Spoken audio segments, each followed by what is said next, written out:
আচ্ছা, এই 2025 রথযাত্রা উপলক্ষে একটা কথা বলে দিই। এই যে বোর্ডটা এরকম শুয়ে আছে, সেখানে লেখা আছে এটা 54 নম্বর বর্ষ, ঠিক আছে? বোর্ডটা কিন্তু উল্টে আছে, চেয়ারগুলোর নিচে আরও উল্টে আছে। আর লাইটটা যেহেতু অন্ধকার হয়ে আসছে আর মেঘলা আছে, কিছু বোঝা যাচ্ছে না। তো আমি একটা কথা বলতে চাই, যাদের পায়ের অসুবিধা আছে বা কোনো কারণে দীঘা বা পুরী যেতে পারবে না, তারা কিন্তু এইখানে এসে দীঘা যে পুরীর রথের এবারে সেখানে মিস করবে না। কারণ এখানে মোটামুটি যা এবারে যা স্ট্রাকচার বানিয়েছে সেটা দীঘা পুরীর রথের মতন মন্দিরই আর ভেতরটাও গেটার যে ডেকোরেশনটা করছে সেটাও আলাদা। সুতরাং এখানে এসে দীঘা পুরীকে মিস করবে না। এই 7 দিন যদি নাও আসতে পারে, একদিন এসেও এখানে এসেও ভিজিট করো, ভালো লাগবে।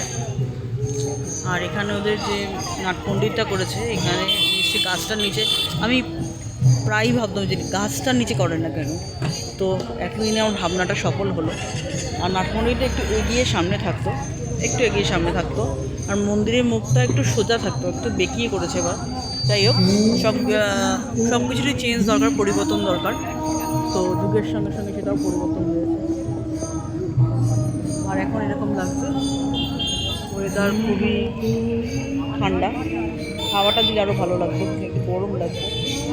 এই আস্তে আস্তে ভিড় বাড়বে রবিবার শনিবার যেহেতু। আর ওখানে প্রদক্ষিণ করছে, এটা কিন্তু দীঘা বা পুরীতে গিয়ে করতে দেবে। দীঘাতে করতে দিচ্ছে কিনা আমি তো জানিও না, ব্লগে যা দেখলাম। পুরীতে করতে দেয় কিনা আমি জানি না, পান্ডারার সাথে সাথে থাকবে, কিন্তু এখানে নিজেদের মতো ব্লগ করতে পারবে। দেখো ঘুরছে সবাই, 3টে অবধি প্রদক্ষিণ করতে হয় 7 বার।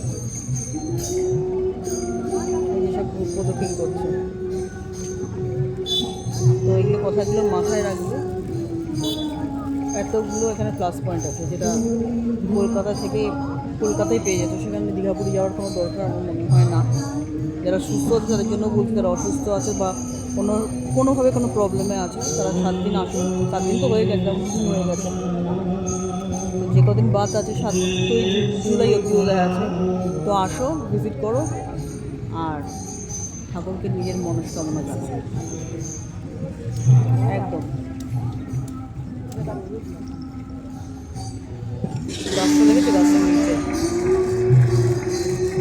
দেখুন না, সেটা বানিয়ে দেবে এবার, কোনো অসুবিধা নেই।